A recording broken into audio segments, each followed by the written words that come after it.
हठ योग को छोड़िए, ये कराथी करके एक जापानीज लोगों का एक ऐसी इसी तरह का प्रकार है, जिससे वो कहते हैं कि हम अपना डिफेंस कर लेते हैं, हम अपने प्रोटेक्शन के लिए चीज सीख लेते हैं, और अगर हम किसी पर एक जगह प्रहार करें तो वो आदमी एकदम हम उसे खत्म कर सकते हैं।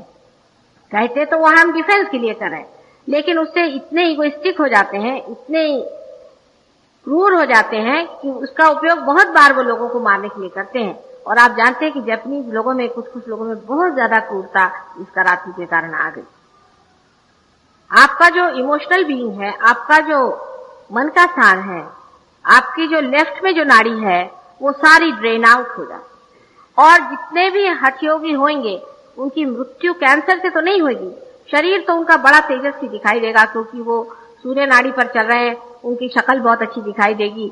औरतें जो हैं वो भी आप देखिएगा कि बड़ी अपनी कॉन्शियस होंगी अपनी बॉडी की और फिगर की, और ऐसी औरतें जिस घर में होंगी वहां पर पति का जीना मुश्किल हो जाएगा, बच्चों का जीना मुश्किल हो जाएगा, सबकी जान खा लेंगी कि वो उनकी परफेक्शन करने में वो पति कहेगा भगवान बचा रखे, ये कहां से सन्यासी नहीं मेरे घर में आ गई, मेरी तो इस औरत ने जान ले ली, यहाँ ये क्यों रखा, वहां वो क्यों रखा। हर तरह से वो पति को खाती रहेगी, और उस खाने में वो ये सोचेगी कि वो बड़ा धार्मिक कार्य कर रही है। उसको कभी ये नहीं लगेगा ये सब करने से मैं सबको दुख पहुंचा रही हूँ, मेरे बच्चों की भी मैं जान ले रही हूँ, उनको भी मैं परेशान कर रही हूँ। ऐसे ही बहुत से आदमी परिवार में होते हैं कि वो हनुमान जी की तो वो पूजा करते हैं, लेकिन स्वयं हनुमान जी के नाना हो। घर में अगर मजाल नहीं कि कोई यहाँ से यहाँ पानी रखा दे, हो गया वो चिल्लाना शुरू कर देते। हमारे खानदान में भी एक ऐसे आए सत्पुरुष थे, हैं अब भी जीवित है, उन्होंने सबके छक्के पंजे घर में छुड़ा दिए थे, लेकिन मैंने उनके मूड पर का जो था वो उतारा और बाकी तो सब लोग उनको थर्राते रहते। इस कदर वो शुष्क, इस कदर वो दूसरों के विचारों से, दूसरों के दुखों से और दूसरों की तकलीफों से अनभिज्ञ, इस कदर वो क्लोज्ड, इनसेंसिटिव जिसको कहते हैं, कि संवेदनशीलता बिल्कुल उनमें नहीं रहता, और कंपैशन और लव की तो बात ही मत करें, वो तो वो समझ ही नहीं सकते।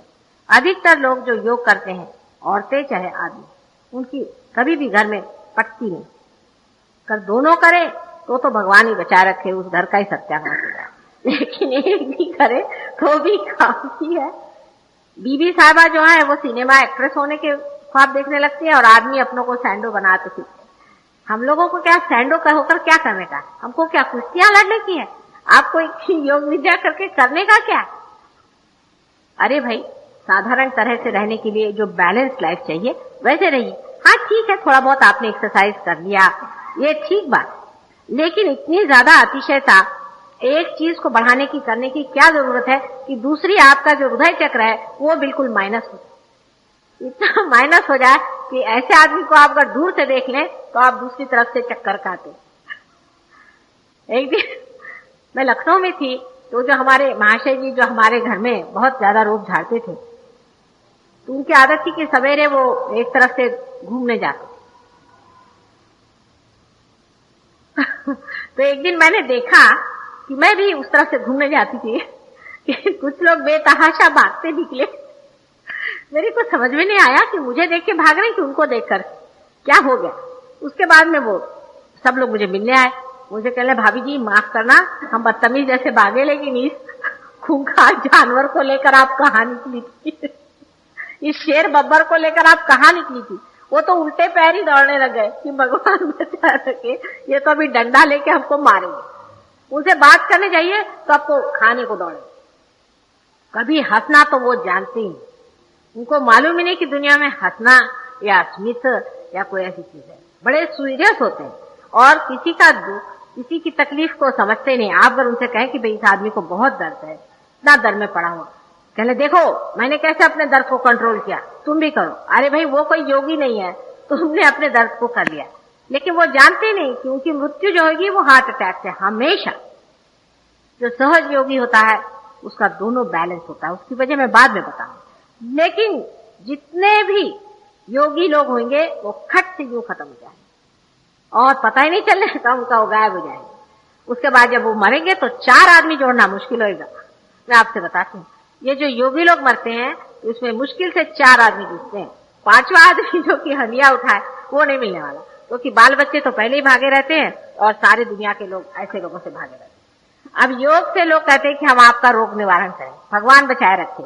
इनसे आप रोग निवारण करने के जगह आपको ऐसे रोग लग जाएंगे कि आपकी बीवी कल कहेगी मुझे तलाक दीजिए, भगवान बचाए रखे, आपकी तो मैं बाधा ही नहीं सकती, आपके साथ मेरा निवाह नहीं हो सकता, आपने जो ये योग विद्या शुरू कर दी इसे भगवान बचाए रखे। इसीलिए 1000 बार ये सोच लेना चाहिए कि योग परिवार में रहने वाले लोगों के लिए बड़ा ही खतरनाक है। लेकिन योग क्यों बनाए, किस व्यवस्था में बनाया गया? पातंजलि को कितने हजारों वर्ष पहले की बात है जब पातंजलि ने पातंजलि योग लिखा था। उस वक्त का योग है, वो सोसाइटी आज नहीं।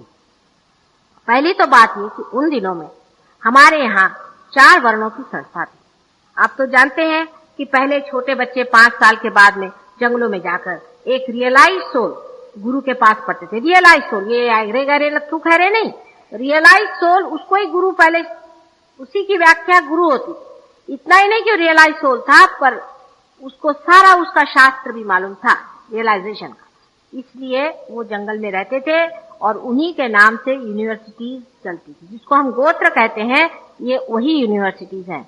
और सगोत्र विवाह इसीलिए मना था कि एक यूनिवर्सिटी में रहने वाले बच्चे आपस में सब भाई बहन के जैसे रहते।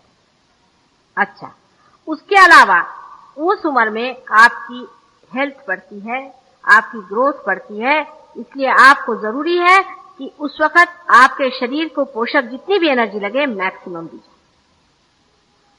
दूसरी बात, जो आपकी हृदय की बात है, जो प्रेम की बात है, एक तो गुरु उसको संभालता था, गुरु अपने प्रेम से उसको भरा रखता था।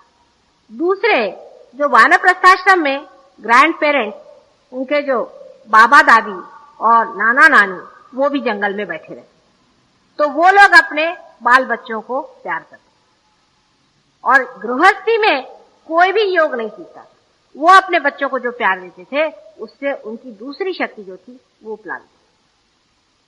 विवाह के बाद में आप ही सोचिए कि कितना ड्रेन आपका पहले ही हो रहा है।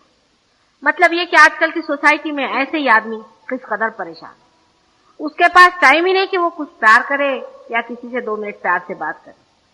और उस पर योगी अगर कोई हो गया तो आप ही सोचिए, ऐसे ही मियाँ बीवी के 1000 झगड़े रहते, तब तो आपने सत्यानाश ही कर दिया पारिवारिक जीवन। पारिवारिक जीवन के सिवाय सहयोग नहीं बनता, ये भी एक बात विशेष है। साधारण तरह से जो पारिवारिक लोग हैं उन्हीं से ही सहयोग होता है।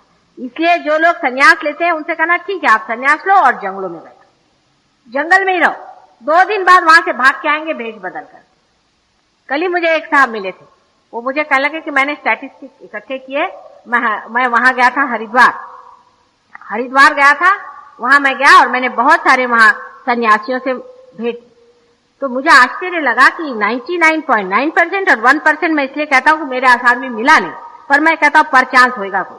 वहां पर जितने भी लोग आए हुए थे वो लोग सब बता रहे थे कि साहब मेरी बीवी मर गई तो मैं आ गया, मेरा बाप मर गया तो मैं आ गया, फलाना हो गया तो मैं आ गया, मेरे इनकम टैक्स वाले मेरे पीछे पड़ गए तो मैं आ गया, स्मगलिंग में मैं पकड़ा जाता था तो मैं आ गया।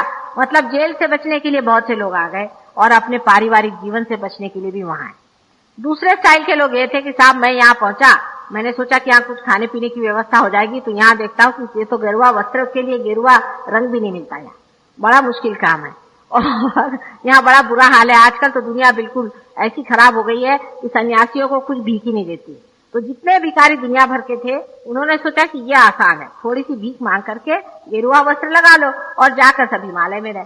मैं अभी दिल्ली में थी तो कम से कम 5-6 आश्रम से चिट्ठी आई कि माता जी आप तो सारे संसार की पालन करने वाली हैं, आप साक्षात शक्ति हैं, आप हम भिखारियों के लिए, ये नहीं लिखा था पर मैं कहती हूँ बीच में कि हम साधुओं के लिए आप वहां से ब्लैंकेट और धोतियां और ये और वो भेज दी। मतलब भिखारी नहीं लिखा था, उन्होंने अपने को साधु लिखा था। साधु माने जो साध लेते हैं, समझे ना, जो साध ले वो साधु। तो इस तरह से उनकी चिट्ठियां मेरे पास आई। आप बताइए कि आपके समाज के ऊपर में पैरासाइट के जैसे ये लोग लगे, या आपके दौलत के ऊपर में, मैंने कमाई आप कर, मेहनत आप कर, सब कुछ आप करते हैं और खाएगा कौन? तो ये साधु बाबा। बताइए, ये तो कुछ मेहनत नहीं करता, ये तो कुछ नहीं कहता, ये तो मोटा होते जा रहा है और आप दुबले होते जा रहे हैं।